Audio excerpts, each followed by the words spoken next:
കഴിഞ്ഞ 3 ദിവസമായി മുന്നിൽ നടന്ന CPIMന്റെ പത്തനംതിട്ട ജില്ലാ സമ്മേളനത്തിന്റെ സമാപന സമ്മേളനമാണ് ഇവിടെ നടക്കുന്നത്. CPIMനെ കുറിച്ച് എല്ലാവർക്കും അറിയാവുന്നതാണ്. കൃത്യമായ ഇടവേളയിൽ 3 വർഷം കൂടുമ്പോൾ പാർട്ടിയുടെ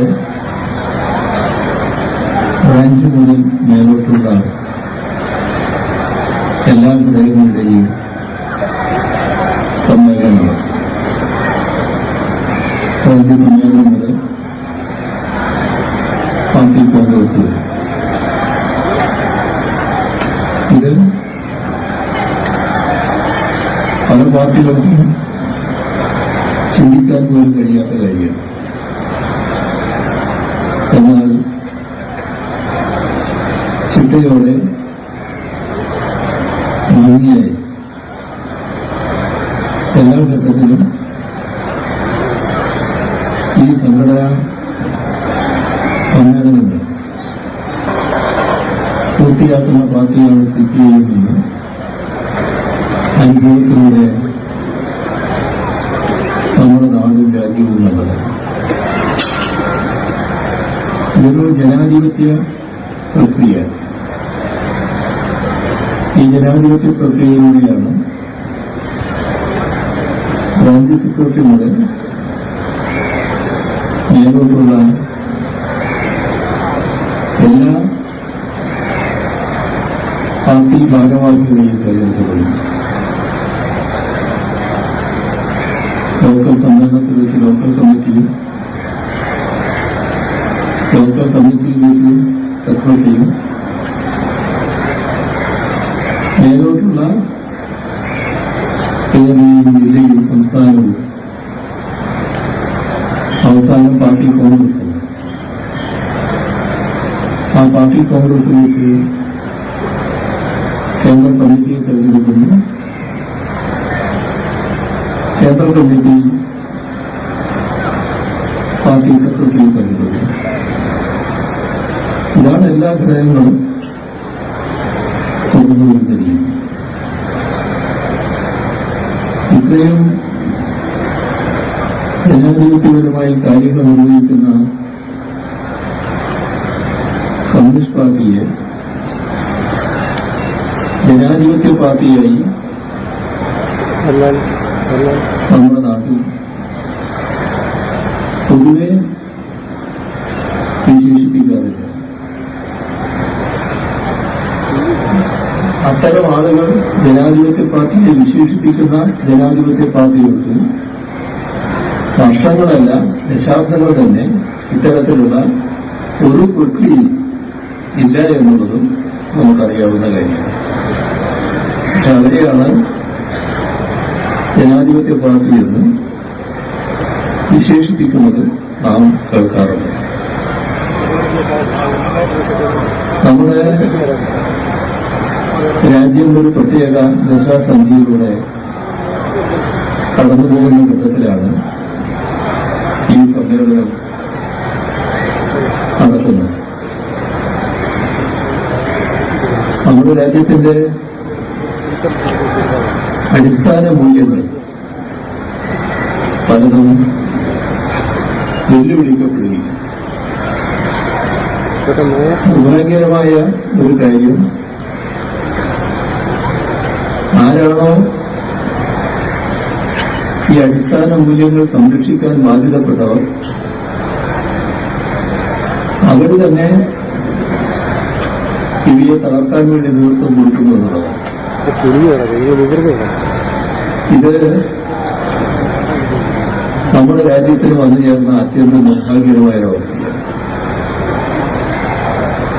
ഇതിനെക്കുറിച്ച്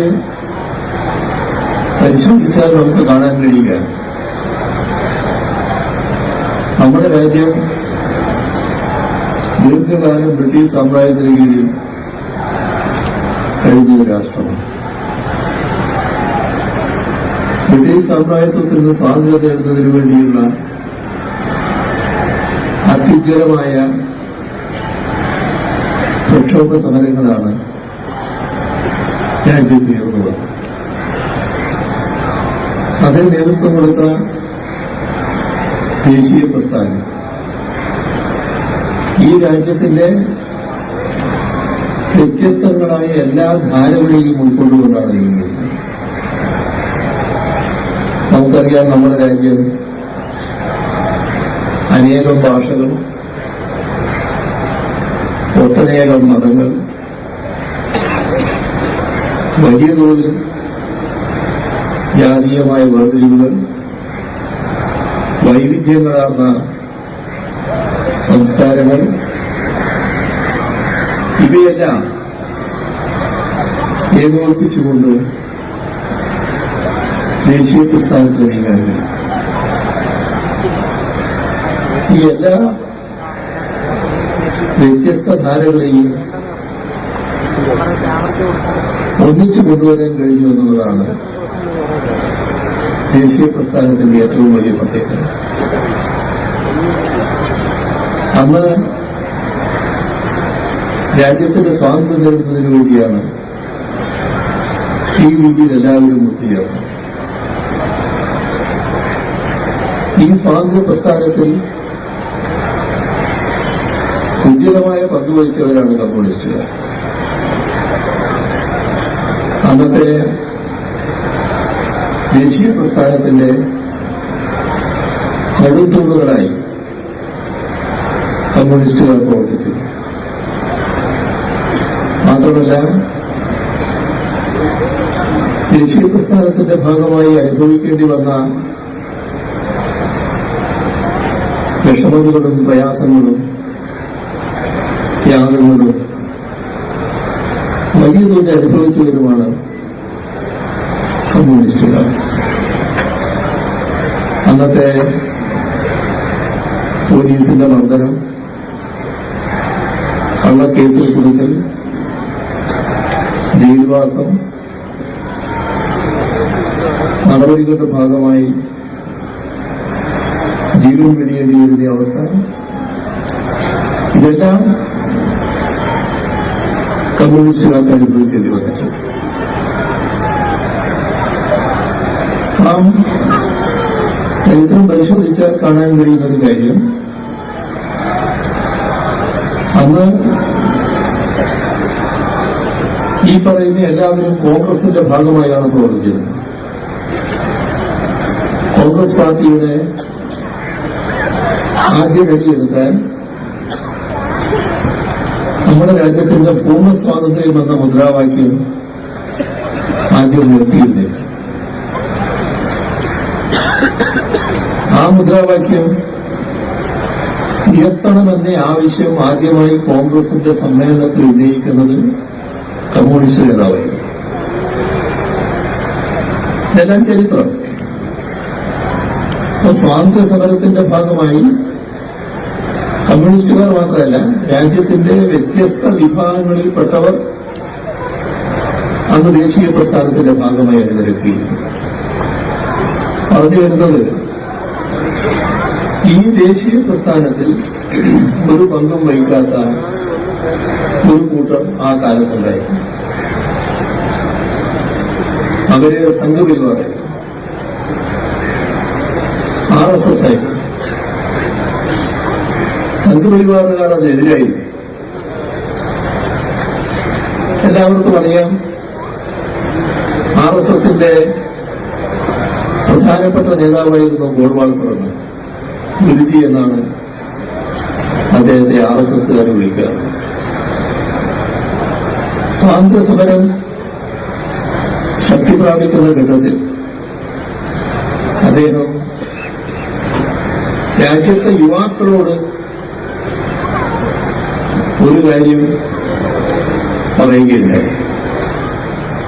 എന്തായിരുന്നു അദ്ദേഹത്തിന്റെ ആഹ്വാനം?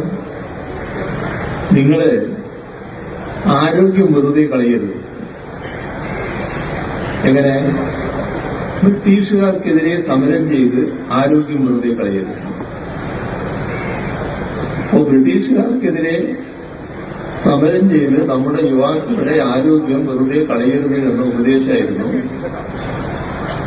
ഗോൾവാൾക്കർ നൽകി. സ്വാതന്ത്ര്യ സമരത്തിനെതിരെ സ്വാതന്ത്ര്യ സമരത്തിന്റെ ഭാഗമാകാൻ പാടില്ല എന്നായിരുന്നു. മാത്രമല്ല,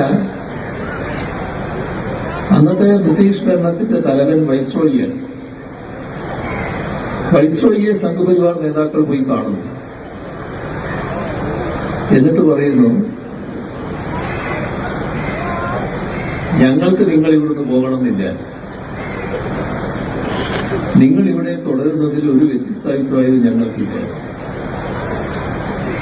നിങ്ങളോട് ഞങ്ങൾക്ക് യാതൊരു അഭിപ്രായ വ്യത്യാസമില്ല. ഇതാണ് സംഘപരിവാർ ആഘട്ടത്തിൽ ചെയ്തത്. വേറൊരു ചിത്രം പരിശോധിച്ചാൽ നമ്മുടെ ദേശീയ പ്രസ്ഥാനത്തിന്റെ ഭാഗമായി ഒരു പങ്കും വഹിക്കാത്ത ഈ കൂട്ടർ കാലചക്രം തിരിഞ്ഞു വന്നപ്പോ രാജ്യത്തിന്റെ സ്വാതന്ത്ര്യം നേടിയതിനു ശേഷമുള്ള രാജ്യത്തിന്റെ ഭരണാധികാരികളായി മാറിയിരിക്കുന്നു. ഇത് RSSനും സംഘപരിവാറിനും രാജ്യത്തിന്റെ ചരിത്രത്തിൽ പങ്കില്ല എന്ന നില ഉണ്ടാക്കുകയാണ്. അപ്പൊ അവര് ഇല്ലാത്ത അവസ്ഥ ഈ ദേശീയ പ്രസ്ഥാനത്തിൽ ഒരു പങ്കും വഹിക്കാത്ത കൂട്ടർ ആ ചരിത്രം അങ്ങനെ ഇവിടെ നടക്കണം, അങ്ങനെ ഇവിടെ തുടരണം എന്നതിനോട് അവർക്ക് യോജിപ്പില്ല. അതുകൊണ്ട് അവരെന്താ ചെയ്യുന്നത്? ചരിത്രം തിരുത്താൻ പോവുകയാണ്. സ്വാതന്ത്ര്യ സമരത്തിന്റെ ഭാഗമായി ഏറ്റവും കടുത്ത ജയിലറയായി ആ കാലത്ത് കണക്കാക്കപ്പെട്ടത് അന്തമാൻ ജയിലായിരുന്നു. രാജ്യത്തിന്റെ വിവിധ ഭാഗങ്ങളിലുള്ള സ്വാതന്ത്ര്യ സമര സേനാനികളെ അന്തമാനിൽ കൊണ്ടുപോയി. കേരളത്തിൽ നിന്നുള്ളവരും ഉണ്ടായിരുന്നു. അവരെല്ലാം സ്വാതന്ത്ര്യ സമര സേനാനികൾ എന്ന നിലക്ക് രാജ്യത്തിന്റെ സ്വാതന്ത്ര്യത്തിനു വേണ്ടി അന്തസ്സോടെ ആ ജയിൽ ജീവിതം തുടരുകയായിരുന്നു. ബ്രിട്ടീഷുകാർക്ക് മുന്നിൽ അവരുടെ അഭിമാനം മര്യാദ വെച്ചില്ല. പക്ഷേ ആ കൂട്ടത്തില് ആ കാലത്ത് സംഘപരിവാർ നേതാവ് എത്തപ്പെട്ടു. എന്താ അദ്ദേഹം ചെയ്തത്? അദ്ദേഹം നേരെ ബ്രിട്ടീഷുകാർക്ക് എഴുതി കൊടുത്തു, ഇനിയുള്ള കാലം മുഴുവൻ ഞാൻ ബ്രിട്ടീഷ് പാദസേവകനായി തുറന്നോളാം. ഇത്തരത്തിലുള്ള ഒരു പ്രവൃത്തിയിലും പങ്കെടുക്കില്ല.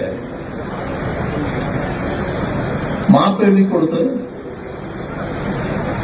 അത് ബ്രിട്ടീഷ് ഭരണം അംഗീകരിച്ച് അദ്ദേഹത്തെ പുറത്തു കൊണ്ടുപോയി. ആ ആളെ സാധാരണ എന്താ വിളിക്കുക? സ്വാതന്ത്ര്യ സമരത്തിന്റെ ധീരസേനാനി എന്നല്ല വിളിക്കുക, വഞ്ചകൻ എന്നെ വിളിക്കാൻ പറ്റും. അപ്പൊ കേന്ദ്ര ഗവൺമെന്റിനെ അവരുടെ നേതാവിനെ വഞ്ചകൻ എന്ന് വിളിക്കാൻ പറ്റുമോ? എന്ത് ചെയ്തു? ചരിത്രം തിരുത്തുക. ആ തിരുത്തലിന്റെ ഭാഗമായി അദ്ദേഹം വളരെ പ്രധാനപ്പെട്ട സ്വാതന്ത്ര്യ സമര സേനാനിയായി കേന്ദ്ര ഗവൺമെന്റ് വാഴ്ത്തും. നമ്മൾ കണ്ടതാണ്. ഇതൊരു ചെറിയ കാര്യം മാത്രമാണ്. എല്ലായിടത്തും തിരുത്താൻ നിരക്കുകയാണ്. ഈ സംഘപരിവാറിന് എല്ലാ കാലത്തും നമ്മുടെ രാജ്യം ഉയർത്തിപ്പിടിച്ച മൂല്യങ്ങളോട് വിപ്രതിപത്തിയത്. നമ്മുടെ രാജ്യം മതനിരപേക്ഷമാകണോ മതാധിഷ്ഠിതമാകണോ ഗൗരവമായി ചർച്ച ചെയ്ത വിഷയം. മതാധിഷ്ഠിതമാകണം എന്ന അഭിപ്രായമായിരുന്നു RSSനും സംഘപരിവാർ. അവരെ കൂടെ വേറൊരു കൂട്ടുണ്ടായിരുന്നു, ജമാഅത്തെ ഇസ്ലാമി. മതാധിഷ്ഠിതമാകട്ടെ എന്നാൽ ഭരണഘടനാ അസംബ്ലി അതിവിശദമായി ചർച്ച ചെയ്തു. ഈ രാജ്യത്തിന്റെ സർവവിധ വൈവിധ്യങ്ങളും കാത്തുസൂക്ഷിക്കുന്നതിന് രാഷ്ട്രം മതനിരപേക്ഷമാകണം എന്ന് തീരുമാനിച്ചു. അത് ശരിയാണെന്ന് ഈ കഴിഞ്ഞ കാലയളവ് സാക്ഷ്യപ്പെടുത്തുകയും ചെയ്തു. പക്ഷേ മതനിരപേക്ഷതയ്ക്കെതിരായ നിലപാടാണ് അന്നും സ്വീകരിച്ചത് സംഘപരിവാർ, ഇപ്പോഴും സ്വീകരിക്കുന്നത്. അന്ന് സംഘപരിവാർ മതനിരപേക്ഷതയ്ക്കെതിരെ നിലപാട് സ്വീകരിച്ചാൽ അത് സർക്കാരിന്റെ നിലപാടായി മാറുമായിരുന്നില്ല. ഇപ്പോ RSS നേതൃത്വം കൊടുക്കുന്ന BJPയാണ് കേന്ദ്ര ഭരണത്തിന്റെ നേതൃത്വത്തിൽ. അതുകൊണ്ട് തന്നെ സംഘപരിവാർ നിലപാട് കേന്ദ്ര ഗവൺമെന്റ് നിലപാടായി മാറും.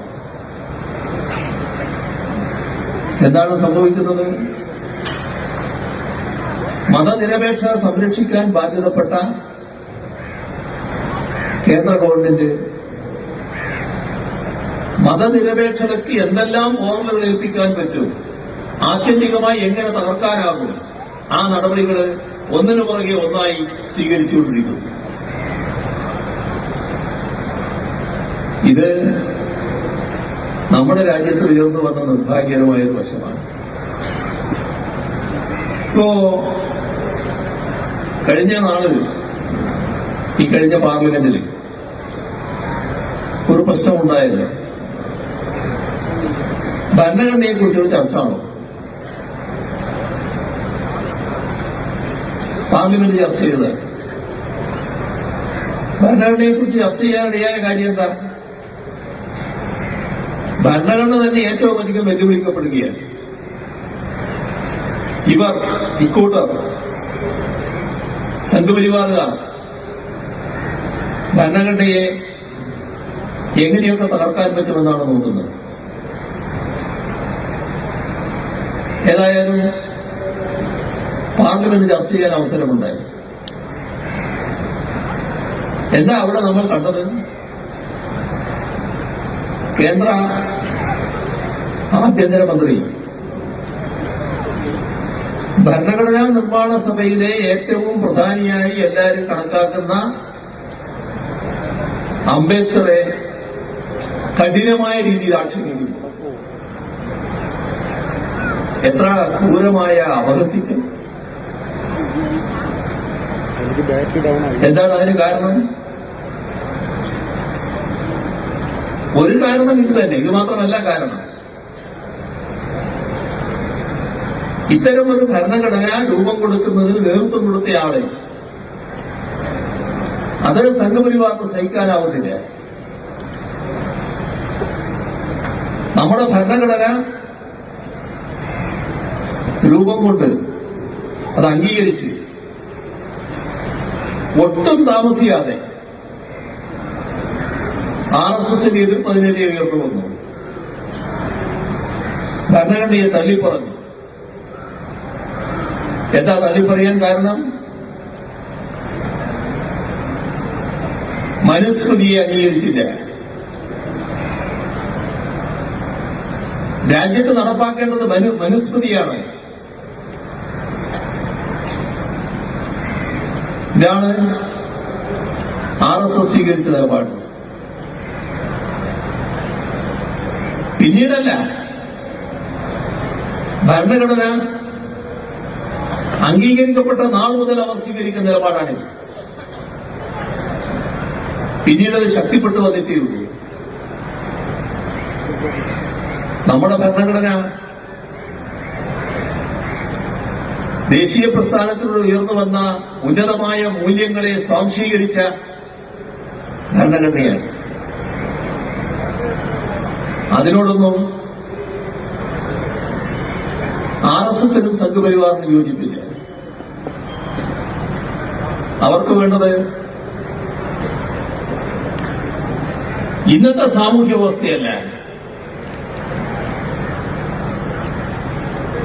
സ്ത്രീ സ്വാതന്ത്ര്യമർഹതി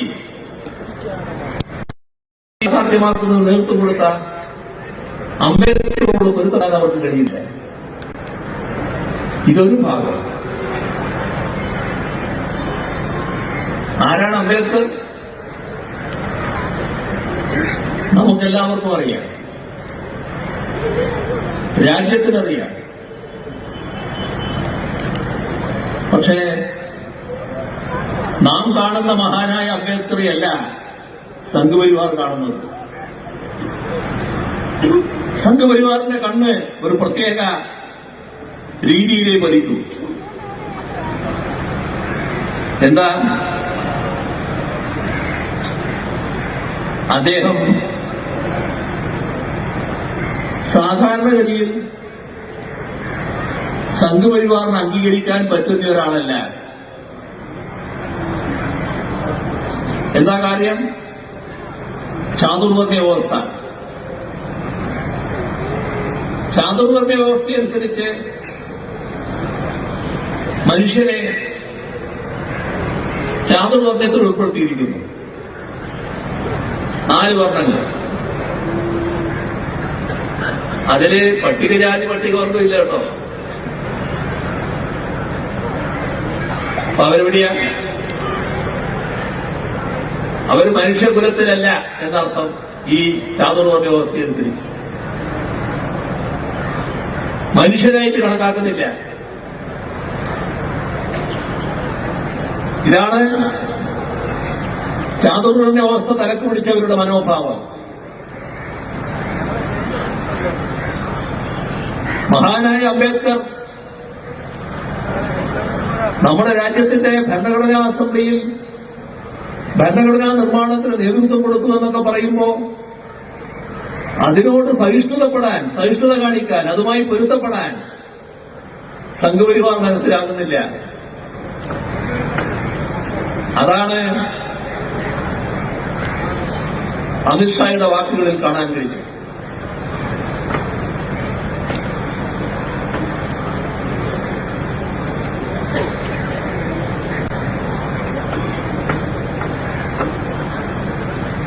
ഇതാണ് രാജ്യം നേരിടുന്ന നിർഭാഗ്യകരമായ അവസ്ഥ. കേന്ദ്ര ഗവൺമെന്റ് നമ്മുടെ രാജ്യത്ത് മതനിരപേക്ഷതയ്ക്ക് പോകേൽപ്പിക്കാൻ കഴിയാവുന്നത്ര വർഗീയ ശക്തികളെയെല്ലാം പ്രോത്സാഹിപ്പിക്കുകയാണ്.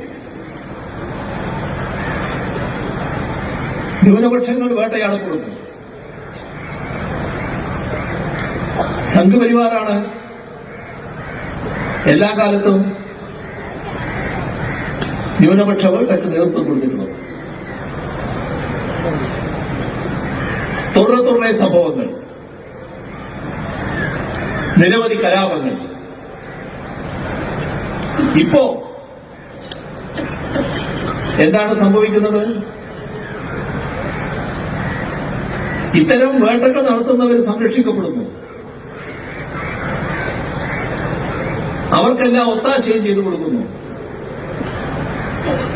കാരണം സംഘപരിവാറിന് അത് വേണം, അത് തുടരണം. അതിനാവശ്യമായ പിന്തുണ ഇവർ നൽകുകയാണ്. എത്രയെത്ര സംഭവങ്ങൾ നമ്മുടെ രാജ്യത്ത്, അനേകം കൊലപാതകങ്ങൾ ഇതിന്റെ ഭാഗമായി നടന്നു. എനിക്കറിയാം എവിടം വരെ എത്തുന്നു അത് ഓരോരുത്തരിങ്ങനെ പറയാം, അത് മൈൻഡ് ചെയ്യണ്ട. പാവപ്പെട്ടവരുടെ വീടുകള് ബുൾഡോസർ ഉപയോഗിച്ച് തകർക്കുന്ന അവസ്ഥയിലേക്ക് എത്തുന്നു. സുപ്രീം കോടതിക്ക് പോലും ഇടപെടേണ്ടി വരുന്നു. സുപ്രീം കോടതി ഇടപെട്ടിട്ടും അത് ആവർത്തിക്കുന്നു. വിവിധ സംസ്ഥാനങ്ങൾ സംഘപരിവാർ അഴിഞ്ഞാടുന്നു. നിയന്ത്രിക്കേണ്ട ഗവൺമെന്റ് പൂർണ്ണമായും നിസ്സഹകരണത്തിൽ ഈ കലാപങ്ങൾ നടത്തുന്നവരുടെ സംരക്ഷകരായി മാറുന്നു. ഇതല്ലേ രാജ്യത്താകെ കാണുന്നത്? എല്ലാ വിഭാഗ ന്യൂനപക്ഷങ്ങളും വേട്ടയാടപ്പെടുകയാണ്. മണിപ്പൂർ ഇപ്പോഴും കത്തുക.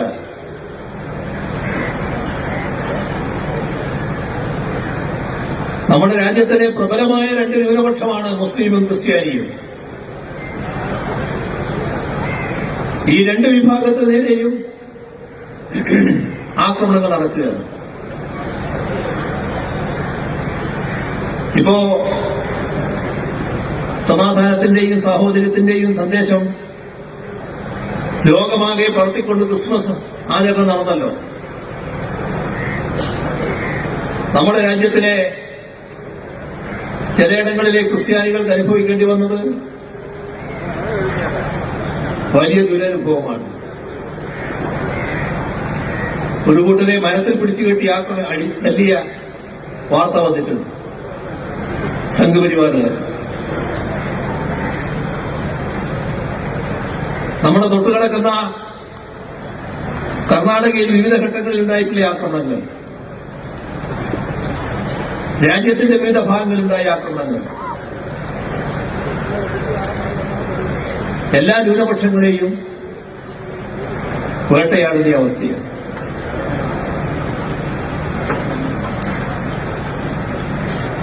എന്താണ് അവർ ഉദ്ദേശിക്കുന്നത്? അവരത് മറച്ചുവെക്കുന്നില്ല. വിവിധ തരത്തിലുള്ള സംഘർഷത്തിന്റെ വഴി തേടി പോവുകയാണ്. ഇപ്പോൾ രാജ്യത്ത് ഒട്ടേറെ ആരാധനാലയങ്ങളുണ്ട്. എല്ലാ വിഭാഗങ്ങളും സാധാരണഗതിയിൽ ആരാധിക്കുന്നവരാണ്. അവരവരുടേതായ വഴി. മഹാഭൂരിഭാഗം പേരും നമ്മുടെ രാജ്യത്ത് വിശ്വാസികളാണ്. അവരുടേതായ ആരാധനാ രീതികളുണ്ട്. സംഘപരിവാറിന് മറ്റ് മതങ്ങളോടും മതസ്ഥരോടും വല്ലാത്തൊരു അസഹിഷ്ണുത വളർന്നു വരുന്നു. അത് വിരോധത്തിലേക്ക് നയിക്കുന്നു. അന്യമത വിരോധത്തിലേക്ക് നയിക്കുന്നു. ഇപ്പോ ആരാധനാലയങ്ങളെ പല രീതിയിൽ കൈവശപ്പെടുത്താനുള്ള നീക്കങ്ങൾ നടക്കുന്നു. വലിയ സംഘർഷത്തിന് വഴിവെക്കുന്ന രീതി.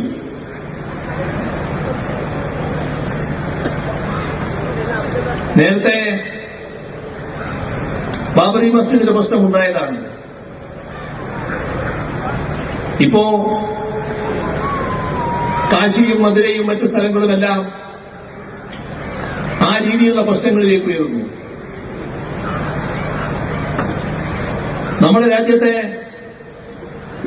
ഭരണാധികാരികൾ തന്നെ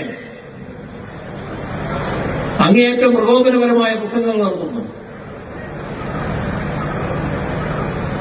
ഇത്തരത്തിലുള്ള കലാപം സൃഷ്ടിക്കുന്നതിനാവശ്യമായ അന്തരീക്ഷം സൃഷ്ടിക്കുന്നു. നമ്മുടെ രാജ്യത്ത് 1947 ആഗസ്റ്റ് 15 ഇന്ത്യ സ്വാതന്ത്ര്യം നേടുമ്പോൾ എന്തായിരുന്നു ആരാധനാലയങ്ങളുടെ സ്ഥിതി? അതിലൊരു മാറ്റവും വരുത്താൻ പറ്റില്ല. ആ മാറ്റത്തിന് വേണ്ടിയുള്ള ആവശ്യങ്ങൾ വന്നാൽ അത് ഇടപെടാൻ പാടില്ല എന്ന നിയമം അംഗീകരിച്ച രാജ്യമാണിത്. സുപ്രീം കോടതി അടക്കം വ്യക്തമാക്കിയതുമാണത്. പക്ഷേ കലാപം വേണ്ടവർ, സംഘർഷം വേണ്ടവർ ആ കലാപവും സംഘർഷവും ഉണ്ടാക്കാനാണ് ശ്രമിച്ചുകൊണ്ടിരിക്കുന്നത്. എന്തിനാണിത്? അതാണ് നാം ചോദിക്കേണ്ടത്. എന്തിനാണ് വർഗീയ സംഘർഷം? എന്തിനാണ് നമ്മുടെ രാജ്യത്ത് ജീവിക്കുന്ന ജനങ്ങൾ തമ്മിൽ കടുത്ത വിരോധവും ശത്രുതയും കലാപവും ലഹളയും അതിന്റെ ഭാഗമായുള്ള മറ്റു കാര്യങ്ങളും ഉണ്ടാകണമെന്ന് ഇക്കൂട്ടർ ആഗ്രഹിക്കുന്നത്? ഈ രാജ്യത്തിന്റെ അവസ്ഥയാണ്. നമ്മുടെ രാജ്യത്തിന്റെ ഭരണം നിലനോക്കിയാൽ ഇന്ത്യയിലെ ജനങ്ങൾ ഏറ്റവും പരിതാപകരമായ അവസ്ഥയിലാണ്. രാജ്യത്തിന്റെ അവസ്ഥ ഇപ്പൊ ഇന്ത്യ ഗവൺമെന്റ് കണക്കുകൾ പറയും. നമ്മുടെ രാജ്യത്തിന്റെ വരുമാനം എത്ര? ശരാശരി ആളോഹരി വരുമാനം എത്ര? കേട്ടാൽ വലിയ തെറ്റില്ല നമുക്ക് തോന്നും. ഒരു കാര്യം ചെയ്താൽ മതി. ഈ പറയുന്ന വരുമാനത്തിൽ രാജ്യത്തിലെ അതിസമ്പന്നരായവരുണ്ട്. വളരെ വലിയ കൂട്ടമല്ല അവര്. വലിയ കൂട്ടം എന്ന് വെച്ചാൽ വലിയ നമ്പറല്ല, വലിയ ശതമാനമല്ല. ആ ചുരുങ്ങിയ ശതമാനം, 5% വെക്കുക, ആ 5% ഒഴിവാക്കുക. ഒഴിവാക്കി കണക്ക് വെച്ചാലോ അപ്പൊ കാണാം ലോകത്തെ ഏറ്റവും പരമദരിദ്രമായ രാഷ്ട്രത്തിന്റെയും പുറകിലാണ് നമ്മുടെ രാജ്യത്തിന്റെ നില എന്ന്. അതാണ് യഥാർത്ഥ സ്ഥിതി. പല കണക്കുകൾ ഇവിടെ പുറത്തു വരുന്നുണ്ട്. ഇപ്പോ ദാരിദ്ര്യം ലോകത്തെ രാജ്യങ്ങളെ ആകെ ഒരു പട്ടികയാക്കിയിട്ടുണ്ട്. ആ പട്ടികയിൽ ഇന്ത്യ എത്രാമത്തെ സ്ഥാനത്താണ്? 105-ാം സ്ഥാനത്ത്. 105 കഴിഞ്ഞാൽ പിന്നെ അധികം രാഷ്ട്രങ്ങളില്ല കേട്ടോ. നമ്മുടെ തൊട്ട് കിടക്കുന്ന രാഷ്ട്രങ്ങളെല്ലാം ഒന്ന് മനസ്സിൽ കണ്ടു നോക്കൂ. ആ ഒരു രാഷ്ട്രവും നമ്മുടെ പുറകിലില്ല. നമ്മുടെ എത്രയോ മേലെ അവരെല്ലാം കിടക്കുന്നു. ഇതാണ് അവസ്ഥ. ഇതാണ് രാജ്യത്തിന്റെ അവസ്ഥ. അനേക കോടികൾ ഒരു നേരത്തെ ആഹാരത്തിന് പോലും വകയില്ലാത്തവർ, ജീവിക്കാൻ വഴിയില്ലാത്തവർ. അതാണ് നമ്മുടെ രാജ്യത്തിന്റെ നില. തൊഴിലോ ഉള്ള തൊഴിലും നിഷേധിക്കുകയാണ്. ഇവിടെ തൊഴിൽ നിഷേധം കേന്ദ്ര ഗവൺമെന്റ് മുഖമുദ്രയാക്കി മാറ്റിയിരിക്കുന്നു. അതിന്റെ ഭാഗമായി സാധാരണഗതിയിൽ തൊഴിൽ കൊടുക്കേണ്ട സ്ഥാപനങ്ങളുണ്ട്. വലിയ പൊതുമേഖലാ സ്ഥാപനങ്ങൾ, റെയിൽവേയെ പോലുള്ളത്. ആ പൊതുമേഖലാ സ്ഥാപനങ്ങളിലെല്ലാം വലിയ തോതിലാണ് തസ്തികകൾ ഒഴിഞ്ഞു കിടക്കുന്നത്. ആളെ നിയമിക്കുന്നില്ല. നിയമിക്കാൻ തയ്യാറായാൽ 10 ലക്ഷം ആളുകൾക്ക് തൊഴിൽ കിട്ടും. പക്ഷെ തയ്യാറില്ല. തൊഴിലാളികൾ നേടിയെടുത്തിയ അവകാശങ്ങളുണ്ട്. ആരും ദയാവായ്പോടെ അനുവദിച്ചു കൊടുത്തതല്ല. തൊഴിലാളികൾ നിലവിലുണ്ടായിരുന്ന അതിക്രൂരമായ തൊഴിൽ വ്യവസ്ഥക്കെതിരെ പ്രക്ഷോഭവും സമരവും നടത്തി ത്യാഗനിർഭരമായ പ്രവർത്തനങ്ങളിലൂടെ നേടിയെടുത്തിയ അവകാശം. ആ അവകാശങ്ങളാണ് ഓരോന്നോരോന്നായി ഇപ്പോ ഹരിച്ചുകൊണ്ടിരിക്കുന്നത്. ആർക്കുവേണ്ടി? കോർപ്പറേറ്റുകൾക്ക് വേണ്ടി. കോർപ്പറേറ്റുകൾക്ക് വേണ്ടിയുള്ള ഭരണം ജനങ്ങൾക്ക് വേണ്ടിയുള്ള ഭരണമല്ല. പാവപ്പെട്ടവരെ കാണുന്നില്ല. ഇതിന്റെ ഫലമായി പാവപ്പെട്ടവർ കൂടുതൽ പാപ്പരീകരിക്കപ്പെടുന്നു. സമ്പന്നർ അതിസമ്പന്നരായി മാറുന്നു. ഇതാണ് നമ്മുടെ രാജ്യത്തിന്റെ നില. ഇത്തരമൊരു ഭരണത്തിനാണ് നരേന്ദ്രമോദിയുടെ നേതൃത്വത്തിലുള്ള കേന്ദ്ര ഗവൺമെന്റ് നേതൃത്വം കൊടുക്കുന്നത്. ഇതെന്തുകൊണ്ട്? അതും നാം പരിശോധിക്കണം. ഇത് വരുന്നത് നയത്തിന്റെ ഭാഗമായിട്ടാണ്. കേന്ദ്ര ഗവൺമെന്റ് നടപ്പാക്കുന്ന നവ ഉദാരവൽക്കരണ നയമുണ്ട്. ആ നവ ഉദാരവൽക്കരണ നയം നമ്മുടെ രാജ്യത്തെ ഈ നിലയിലേക്ക് എത്തിച്ചിരിക്കുകയാണ്. ഈ നവ ഉദാരവൽക്കരണ നയം ആദ്യം തുടങ്ങിയത് BJP ആണെന്ന് പറയാൻ പറ്റില്ല. ആരാ തുടങ്ങിയത്?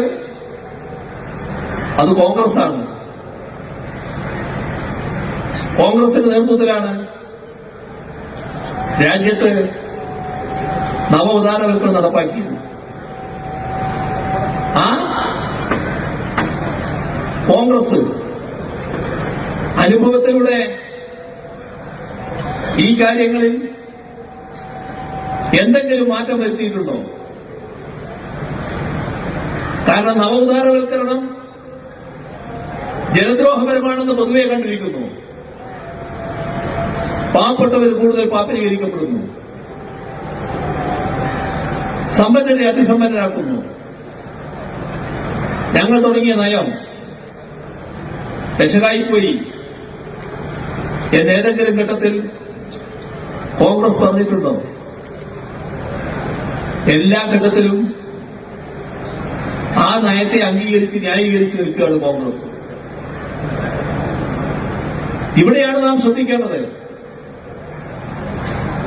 ഇപ്പൊ രാജ്യം ഭരിക്കുന്ന കോൺഗ്രസും BJPക്കും നേരത്തെ രാജ്യം ഭരിച്ച കോൺഗ്രസിനും ഒരേ നയമാണ്. ജനങ്ങളെ ബാധിക്കുന്ന പ്രശ്നങ്ങളിലുള്ള സാമ്പത്തിക നയം ഒരേ നയമാണ്. ഒരു വ്യത്യാസവും അവർ തമ്മിലില്ല.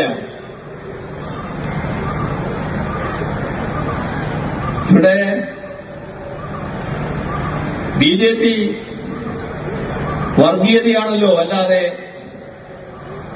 ഇത്തരം കാര്യങ്ങളിൽ ശ്രദ്ധ തിരിച്ചുവിടാൻ ഉപയോഗിക്കുന്നത്. കാരണം ആളുകൾക്ക് അവരുടെ ജീവിതാനുഭവങ്ങളെക്കുറിച്ച് ചിന്തിക്കാൻ അവസരം കിട്ടുന്നത് എപ്പോഴും വർഗീയ സംഘർഷത്തിലായിരിക്കണം. അതിൻ്റെതായ ചിന്തയിലായിരിക്കണം. ഇതാണ് സംഘപരിവാർ ആഗ്രഹിക്കുന്നത്, BJP ഗവൺമെന്റ് ആഗ്രഹിക്കുന്നത്. ആ കാര്യത്തിൽ കോൺഗ്രസിന്റെ നിലപാടെന്താണ്? വർഗീയതയുള്ള സമീപനം എന്താണ്?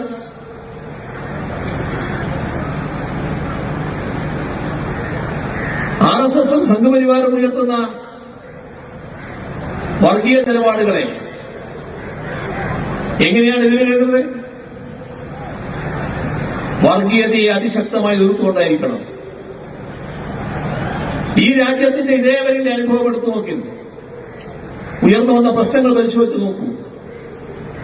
ഏതെങ്കിലും ഘട്ടത്തിൽ ഉറച്ച നിലപാട് ഇത്തരം കാര്യങ്ങളിൽ കോൺഗ്രസ് പാർട്ടിക്ക് സ്വീകരിക്കാൻ കഴിഞ്ഞിട്ടുണ്ടോ? വർഗീയതയുമായി സമരസപ്പെടൽ, വർഗീയതയുടെ ഭാഗമായി ഉയർത്തുന്ന മുദ്രാവാക്യങ്ങളെ ശരിവെച്ചുകൊണ്ടുള്ള നിലപാടുകൾ, വർഗീയതയുടെ ആടയാഭരണങ്ങൾ എടുത്ത് സ്വയം അണിയൽ, ഇതെല്ലാം കോൺഗ്രസിന്റെ ഭാഗത്തുണ്ടാവുകയല്ലേ? അതുകൊണ്ട് എന്ത് സംഭവിച്ചു? ഇപ്പോ ബിജെപിയുടെ ശക്തി കേന്ദ്രങ്ങൾ നോക്കൂ. നമ്മുടെ രാജ്യം കോൺഗ്രസ് ആണല്ലോ രാജ്യത്താകെ ഏറ്റവും പ്രധാനപ്പെട്ട ശക്തിയായി നിന്നിരുന്നത്. കോൺഗ്രസിന്റെ ശക്തി കേന്ദ്രങ്ങളായ സംസ്ഥാനങ്ങൾ എങ്ങനെയാണ് ബിജെപിയുടെ ശക്തി കേന്ദ്രങ്ങളായി മാറിയത്? വർഗീയതയ്ക്കെതിരെ ഉറച്ച നിലപാട് കോൺഗ്രസ് സ്വീകരിക്കാൻ കഴിഞ്ഞില്ല. കോൺഗ്രസിന്റെ ഒരു പറ്റം ആളുകൾ, നേതൃനിര, AICC നേതാക്കൾ, കേന്ദ്രമന്ത്രിമാർ, സംസ്ഥാന കോൺഗ്രസിന്റെ അധ്യക്ഷന്മാർ, ചില സംസ്ഥാന മുഖ്യമന്ത്രിമാർ, നേരത്തെ മുഖ്യമന്ത്രി സ്ഥാനം വഹിച്ചിരുന്നവർ, മന്ത്രിസ്ഥാനം വഹിച്ചവര്, സംസ്ഥാന കോൺഗ്രസിന്റെ പ്രധാനികൾ, അങ്ങനെ ഒരു വലിയ നിര ഇപ്പൊ കോൺഗ്രസിനോടൊപ്പം ഇല്ല. എവിടെയവര്? ബിജെപിയിൽ. ബിജെപിക്ക് നേതൃത്വം കൊടുക്കുന്നു. ഇതല്ലേ യാഥാർത്ഥ്യം? അനുഭവത്തിന്റെ അടിസ്ഥാനത്തിൽ മാറ്റമുണ്ടോ? ഇപ്പോഴും വർഗീയതയെ വിട്ടുവീഴ്ചയില്ലാതെ എതിർക്കാൻ കോൺഗ്രസ് തയ്യാറാകുന്നുണ്ടോ? ഇതാണ് രാജ്യത്തിന്റെ നിർഭാഗ്യകരമായ അവസ്ഥ. വർഗീയതയോട് സ്വീകരിക്കേണ്ട സമീപനം CPIM-ഉം ഇടതുപക്ഷവും, ഇവിടെ ഇടതുപക്ഷ ജനാധിപത്യ മുന്നണിയും കൃത്യമായ നിലപാട് സ്വീകരിച്ചു പോകുന്നു. വിട്ടുവീഴ്ചയില്ലാതെ എതിർക്കുന്നു. ഒരു തരത്തിലുള്ള സമരസപ്പെടലുമില്ല. 4 വോട്ടിന് വേണ്ടി വർഗീയതയെ പ്രോത്സാഹിപ്പിക്കാൻ CPIM-ഉം ഇടതുപക്ഷവും തയ്യാറല്ല. ആ നിലപാട് കോൺഗ്രസ് സ്വീകരിക്കാൻ കഴിയോ? അവിടെയാണ് വ്യത്യാസം. ഇവിടെ വർഗീയതയെക്കുറിച്ച് പറയുമ്പോൾ ഒരു കാര്യം കൂടി നാം ശ്രദ്ധിക്കേണ്ടതായിട്ടുണ്ട്. നമ്മുടെ രാജ്യത്ത് ഏറ്റവും കൂടുതൽ ആപത്ത് വിതച്ചത് ഭൂരിപക്ഷ വർഗീയതയാണ്. സംഘപരിവാർ നടത്തിയ ആക്രമണങ്ങളാണ്. അതിന്റെ ഭാഗമായി ന്യൂനപക്ഷ വിഭാഗത്തിൽപ്പെട്ടവർക്ക് പല വിധത്തിലുള്ള ആക്രമണങ്ങൾ ഏറ്റുവാങ്ങേണ്ടി വന്നിട്ടുണ്ട്. സ്വത്തുവകകൾ നഷ്ടപ്പെട്ടിട്ടുണ്ട്, ജീവൻ നഷ്ടപ്പെട്ടിട്ടുണ്ട്, ഒരുപാട് വിവരണാതീതമായ പ്രയാസങ്ങൾ അനുഭവിക്കേണ്ടി വന്നിട്ടുണ്ട്. സ്വാഭാവികമായും അതിനെതിരെയെല്ലാം രോഷമുണ്ടാകും. എങ്ങനെയാണ് ആ വർഗീയതയെ നമ്മൾ എതിരിടുക? ആ വർഗീയതയെ മതനിരപേക്ഷത കൊണ്ട് മാത്രമേ എതിരിടാൻ പറ്റൂ. വർഗീയതയ്ക്ക് മറുപടി വർഗീയതയല്ല. വർഗീയതയെ വർഗീയത കൊണ്ട് നേരിടാനാവില്ല. നിർഭാഗ്യവശാൽ ന്യൂനപക്ഷ വിഭാഗങ്ങളിൽ ചിലയിടത്ത് ചില തെറ്റായ പ്രവണതകൾ, ചിലതിന്റെ ഭാഗമായി ന്യൂനപക്ഷ വർഗീയത അതിന്റെ ഭാഗമായി മാറും. സ്വയം സംഘടിച്ച് ഈ പറയുന്ന ഭൂരിപക്ഷ വർഗീയത ചെയ്യുന്ന പോലെ തന്നെ ഞങ്ങൾക്കും തിരിച്ചു കാര്യങ്ങൾ ചെയ്തുകൂടെ എന്ന് ചിന്തിക്കുന്നൊരു വിഭാഗം. അത് ആത്മഹത്യാപരമായ നീക്കമാണ്.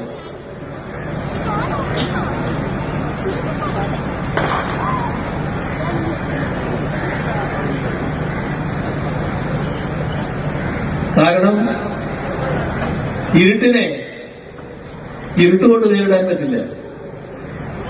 ഇരുട്ടിനെ ഇരുട്ടുകൊണ്ട് നേരിടാൻ പോയാൽ കൂലിട്ടാഫലം. ഇരുട്ടിന് വെളിച്ചം മാത്രമേ വരുന്നുള്ളൂ. വർഗീയതയല്ല മറുപടി. വർഗീയതയ്ക്ക് മതനിരപേക്ഷതയാണ് മറുപടി. നമ്മുടെ രാജ്യത്തിലെ ന്യൂനപക്ഷ വിഭാഗങ്ങൾക്ക് നേരെ പലവിധ ആക്രമണങ്ങൾ ഉണ്ടായി എന്നത് ശരിയാണ്. പക്ഷെ അതിനെ നേരിടേണ്ടത് ജനാധിപത്യ മതനിരപേക്ഷ ഇടതുപക്ഷ പ്രസ്ഥാനങ്ങളുടെ ഭാഗമായി നിന്നുകൊണ്ടാവണം. അങ്ങനെ മാത്രമേ വർഗീയതയെ നേരിടാനാവൂ. അതാണ് ഇടതുപക്ഷവും മതനിരപേക്ഷ ചിന്താഗതിക്കാരും നമ്മുടെ രാജ്യത്ത് ഫലപ്രദമായി ഇത് ചെയ്തുകൊണ്ടിരിക്കുന്നത്. ഇവിടെ ഇന്ത്യ ഗവൺമെന്റ് ഇത്തരത്തിലുള്ള നിലപാടുകൾ സ്വീകരിച്ചു പോകുമ്പോൾ ഒരു ബദൽനയം നടപ്പാക്കാനാണ് നമ്മുടെ കേരളത്തിൽ നാം ശ്രമിക്കുന്നത്. നാം കാണേണ്ടത് ഇന്ത്യ രാജ്യത്ത് ഒരു സംസ്ഥാനം മാത്രമാണ്, കേരളം മാത്രമാണ് ഒരു ഇടതുപക്ഷ നേതൃത്വത്തിലുള്ള സർക്കാർ അധികാരത്തിലുള്ളത്. ഇവിടെ ഈ പറഞ്ഞ നവ ഉദാരവൽക്കരണ നയമല്ല നടപ്പാക്കുന്നത്. നവ ഉദാരവൽക്കരണ നയം നടപ്പാക്കിയ കാലമുണ്ടായിരുന്നു, അതും നമ്മൾ ഓർത്തു പോകുന്നത് നല്ലതാണ്. വലിയ കാലപ്പാടത്തായിട്ടില്ല. 8.5 വർഷം മുൻപ് 2011 മുതൽ 2016 വരെയുള്ള 5 വർഷക്കാലം ഇവിടെ UDF ഗവൺമെന്റ് ഭരിക്കുന്നു. ആ UDF ഗവൺമെന്റിന്റെ കാലം 2 കേന്ദ്ര ഗവൺമെന്റുകളുണ്ടായി. കേന്ദ്രത്തിൽ 2 തരത്തിലുള്ള. ആദ്യത്തേത് ഇപ്പൊ അന്തരിച്ചുപോയ മൻമോഹൻ സിംഗ് നേതൃത്വമുള്ള ഗവൺമെന്റ്, കോൺഗ്രസ് നേതൃത്വം കൊടുത്ത ഗവൺമെന്റ്. 2ാം ഘട്ടം നരേന്ദ്രമോദി നേതൃത്വം കൊടുക്കുന്ന BJP നേതൃത്വമുള്ള ഗവൺമെന്റ്. മൻമോഹൻ സിംഗിന്റെ ഗവൺമെന്റും നരേന്ദ്രമോദിയുടെ ഗവൺമെന്റും ആ 5 വർഷക്കാലം ഇവിടെ UDFന്റെ ഗവൺമെന്റ്. ഈ 3 ഗവൺമെന്റുകളും ഒരേ നയമാണ് നടപ്പാക്കിയത്, നവ ഉദാരവൽക്കരണ നയം. കേരളത്തിന്റെ അനുഭവം ഓർത്തു നോക്കി. ആ കാലത്തൊന്നും എന്തൊരു കെടുതിയായിരുന്നു. നമ്മുടെ ദുരിതമയമായ ജീവിതം ആലോചിച്ചു നോക്കൂ. തകരാത്ത ഏതെങ്കിലും മേഖലയുണ്ടായിരുന്നോ? മാത്രമല്ല, ഇനി കേരളം രക്ഷപ്പെടില്ല എന്നായിരുന്നല്ലോ പലരും ചിന്തിച്ചിരുന്നത്. അത്രമാത്രം കടുത്ത നിരാശയിലായിരുന്നില്ല. ഇത് ഈ നയത്തിന്റെ ഭാഗമാണ്. ആ നയം മാറി 2016 LDF ഗവൺമെന്റ് വന്നപ്പോ ആ നയമല്ല അംഗീകരിക്കുന്നത്, ബദൽ നയമാണെന്ന് പറഞ്ഞു. എന്താ ബദൽ നയത്തിന്റെ പ്രത്യേകത? ഒരു കാര്യം മാത്രം പറയാം. നമ്മുടെ രാജ്യത്ത് പരമദരിദ്രർ നമ്മുടെ സംസ്ഥാനത്താണ് ഏറ്റവും കുറഞ്ഞ നിലയുന്നത്. അന്ന് കണക്കെടുക്കുമ്പോൾ, 2 വർഷം മുൻപ് കണക്കെടുക്കുമ്പോൾ 0.7%. അതിലിപ്പോ കുറഞ്ഞു കേട്ടോ. ആ 0.7% എന്ന് പറയുമ്പോൾ ആളുകളെ എണ്ണിയാൽ, കുടുംബത്തെ എണ്ണിയാൽ 64,006 കുടുംബം. നമ്മളത് അവഗണിച്ചില്ല. LDF പാവപ്പെട്ടവർക്ക് മുൻതൂക്കം കൊടുക്കുന്ന ഒരു മുന്നണിയാണ്. അതുകൊണ്ട് തന്നെ LDFും ഗവൺമെന്റും ഒരു നിലപാടെടുക്കും. ഈ പറഞ്ഞ 64,006 കുടുംബങ്ങൾ, ആ കുടുംബങ്ങളെ പരമദരിദ്രാവസ്ഥയിൽ നിന്ന് മോചിപ്പിക്കണം. 3 വർഷം കൊണ്ടത് പൂർത്തിയാക്കണമെന്ന് പറഞ്ഞു. 2 വർഷം പിന്നിട്ടു. ഇനി അടുത്ത വർഷം, അതായത് 2025 നവംബർ 1, ആ നവംബർ 1 എന്ന് പറയുമ്പോൾ ഇന്ത്യ രാജ്യത്ത് പരമദരിദ്രരില്ലാത്ത സംസ്ഥാനമായി കേരളം മാറുന്നു. ഏതെങ്കിലും സംസ്ഥാനത്ത് ഇത് കഴിയോ? ഏതെങ്കിലും സംസ്ഥാനം ഇത് ഏറ്റെടുത്തിട്ടുണ്ടോ? ഏതെങ്കിലും സംസ്ഥാനത്ത് ഇത്തരം ഒരു കാര്യത്തെക്കുറിച്ച് ആലോചിക്കാൻ കഴിഞ്ഞിട്ടുണ്ടോ? അതാണ് നവ ഉദാരവൽക്കരണ നയവും ബദൽ നയവും തമ്മിലുള്ള വ്യത്യാസം. ഇവിടെ പാവപ്പെട്ട ജനവിഭാഗങ്ങളെ കണ്ടുള്ള നിലപാടാണ്. ആ നിലപാടിന്റെ ഭാഗമായിട്ടാണ് നമ്മുടെ സംസ്ഥാനത്ത് രാജ്യത്തെ തന്നെ ഏറ്റവും ഉയർന്ന സാമൂഹ്യക്ഷേമ പെൻഷൻ 1600 രൂപ കൊടുക്കുന്നത്. അത് തടസ്സമില്ലാതെ കൊടുക്കണമെന്നാണ് LDF ഗവൺമെന്റ് ആഗ്രഹിച്ചത്. അതിനുവേണ്ടി ഒരു കമ്പനി രൂപീകരിച്ചു. ആ കമ്പനി പെൻഷൻ കൊടുക്കുക, കമ്പനിക്ക് സർക്കാർ പണം കൊടുക്കുക. പറ്റില്ല, അത് തുടരാൻ പറ്റില്ല. അതിന് തടയിട്ടു. ആര്? കേന്ദ്ര ഗവൺമെന്റ്. എന്ത് ചെയ്തു? ഈ കമ്പനി എടുക്കുന്ന കടം സംസ്ഥാനത്തിന്റെ വായ്പാ പരിധിയിൽ ഉൾപ്പെടുത്തും. അതോടെ പിന്നെ അവർക്ക് പ്രവർത്തിക്കാൻ പറ്റാതെ. മാത്രമല്ല, കണ്ടതല്ലേ എന്തെല്ലാം തരത്തിലുള്ള പ്രതിബന്ധങ്ങളാണ് തീർക്കാൻ നോക്കിയത്. ഏതെല്ലാം തരത്തിൽ ശ്വാസം മുട്ടിക്കയറ്റില്ലേ സംസ്ഥാനത്തെ. ഒരു ഫെഡറൽ സംവിധാനമുള്ള രാജ്യത്ത് ചിന്തിക്കാൻ കഴിയാത്ത സാഹചര്യമല്ലേ ഉണ്ടായിട്ടുള്ളത്. ഒരു സംസ്ഥാനത്തോട് വിരോധപരമായ സമീപനം സ്വീകരിക്കാൻ പാടുണ്ടോ? പക്ഷെ അതാണല്ലോ ഇവിടെ ഉണ്ടായത്. ഇപ്പോ ഗവൺമെന്റ് കൃത്യമായ നിലപാടെടുത്തു. ഇവിടെ സാമൂഹ്യക്ഷേമ പെൻഷൻ ഈ നിലപാടുകളുടെ ഭാഗമായി ഒരു ഘട്ടത്തിൽ മുടങ്ങിപ്പോയി. സർക്കാർ ആഗ്രഹിക്കാത്ത രീതിയിലുള്ള മുടക്കം വന്നു. പിന്നീട് സർക്കാർ പരസ്യമായി പ്രഖ്യാപിച്ചു ഇനി മാസം തോറും പെൻഷൻ ഉണ്ടാവും. മാത്രമല്ല, വന്ന കുടിശ്ശിക മുഴുവൻ തീർക്കും. ഇപ്പോ ഒരു ഗഡു നേരത്തെ കൊടുത്തു, രണ്ടാമത്തെ ഗഡു ഈ വർഷം കൊടുക്കുമെന്ന് പറഞ്ഞു. ഈ വർഷം എന്ന് പറയുന്നത് സാമ്പത്തിക വർഷമാണ്. മാർച്ചിനുള്ളിൽ ആ ഗഡു കൊടുക്കും. പിന്നെയുള്ളത് അതിന് തുടർച്ചയായി കൊടുത്തു തീർക്കും. അപ്പോഴേക്ക് കുടിശ്ശിക മുഴുവൻ തീരും. മാസാമാസം കൃത്യമായി 1600 രൂപ വീതം കൊടുക്കുകയും ചെയ്യും.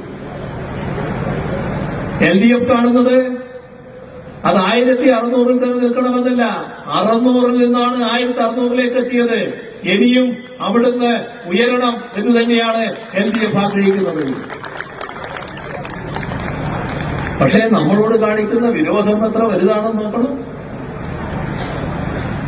ഈ കേരളത്തിലെ എല്ലാ ഭാഗത്തും കാണുന്ന വികസന പദ്ധതികൾ, അത് വളരെ പ്രധാനപ്പെട്ട പങ്ക് വഹിച്ചിട്ടുള്ളത് കിഫ്ബിയാണ്. കിഫ്ബി 2016 LDF സർക്കാർ വന്നപ്പോ നമ്മുടെ സംസ്ഥാന ബജറ്റിലൂടെ മാത്രം എല്ലാ വികസന കാര്യങ്ങളും നിർവഹിക്കാൻ പറ്റില്ല. നമുക്ക് ഒരുപാട് ആവശ്യമാണ്, നിരവധി ആവശ്യങ്ങൾ. പണമില്ല, പണം കണ്ടെത്തണം. അതിനാണ് കിഫ്ബിയെ പുനരുദ്ധരിപ്പിച്ചത്. 50,000 കോടി രൂപയുടെ പശ്ചാത്തല വികസന പദ്ധതികൾ ഏറ്റെടുക്കുമെന്നാണ് പറഞ്ഞത്. ആ 5 വർഷം പൂർത്തിയാകുമ്പോൾ 50 അല്ല 62,000 കോടി രൂപയുടെ പദ്ധതികളാണ് ഏറ്റെടുത്തത്. ഇപ്പൊ എത്രയാണെന്നറിയോ? 90,000 കോടി ഈ സംസ്ഥാനത്ത് നടപ്പാക്കുന്ന പദ്ധതികൾ. സഹിക്കുന്നില്ല ആർക്ക്? കേരളം മുന്നോട്ട് പോകാൻ പാടില്ല എന്നാഗ്രഹിക്കുന്നവർക്ക്. ആ കൂട്ടത്തിൽ കേന്ദ്ര ഗവൺമെന്റ് വരികയാണ്. കേന്ദ്ര ഗവൺമെന്റ് പറയുന്നു, നിങ്ങളെടുക്കുന്ന കടം, കിഫ്ബി എടുക്കുന്ന കടം,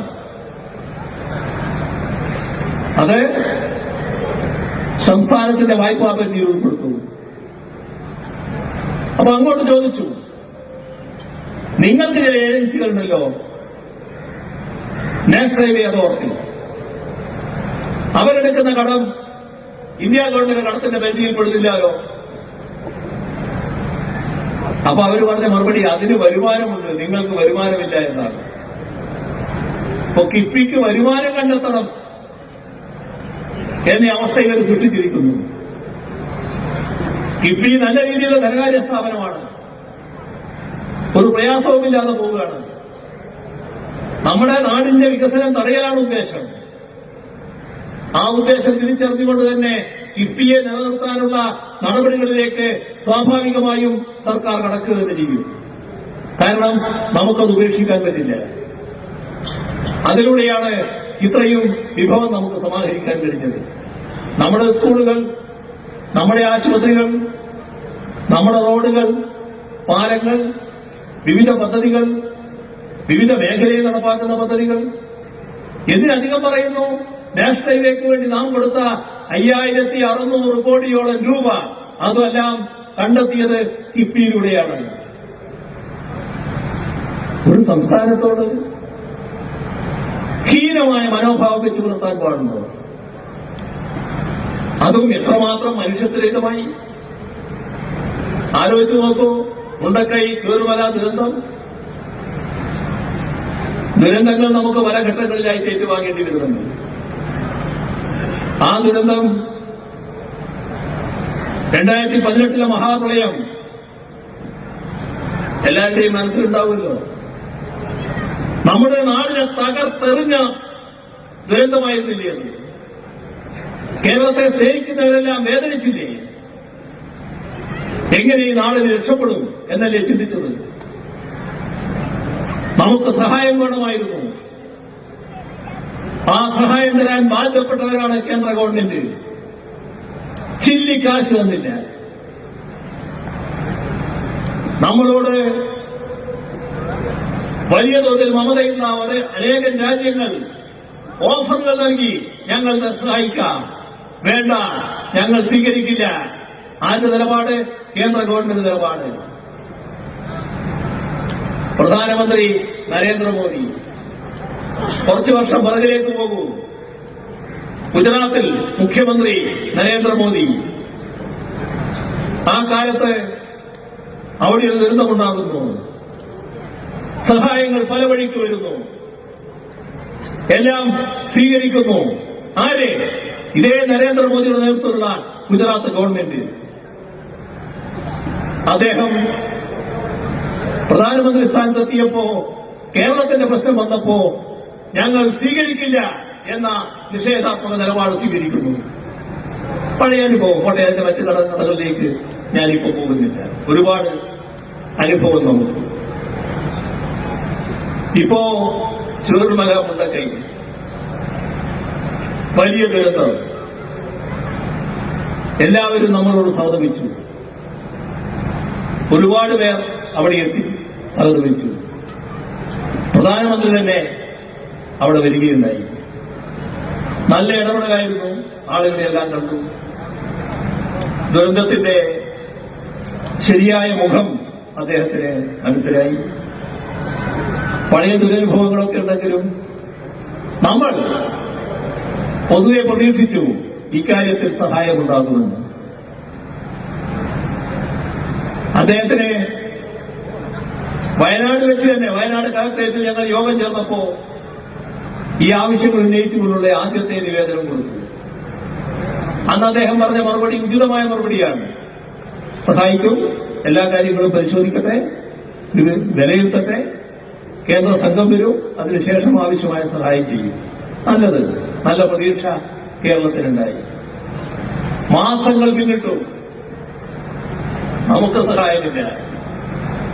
നമുക്ക് സഹായമില്ല എന്നത് അവിടെ ഇരിക്കട്ടെ.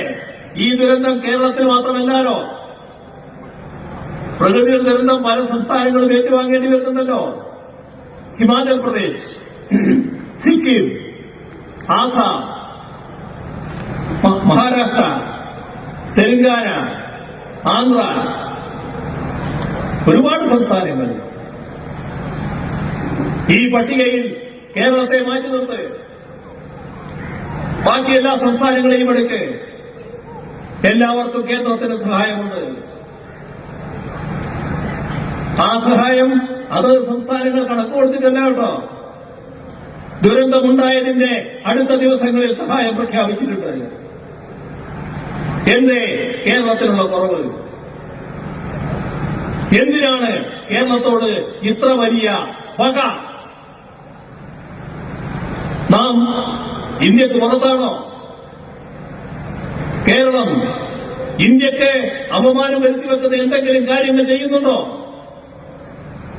ഈ രാജ്യത്തിന് അഭിമാനം പകരുന്ന ഒരുപാട് നേട്ടങ്ങളുടെ ഉടമയല്ലേ ഈ സംസ്ഥാനം? എന്നിട്ടും എന്തേ ഈ തരത്തിലൊരു മനോഭാവം? അതാണ് പ്രശ്നം. അവിടെയാണ് നാം കാണേണ്ടത്. നമ്മുടെ ഇത്തവണ ഒരു വ്യത്യാസം ഉണ്ടായി കേട്ടോ. കഴിഞ്ഞ തവണത്തെ പോലെയല്ല. കഴിഞ്ഞ കാലത്ത് കേന്ദ്ര ഗവൺമെന്റ് സമീപനത്തോടൊപ്പമായിരുന്നു ഫലത്തിൽ UDF നിന്നിരുന്നത്.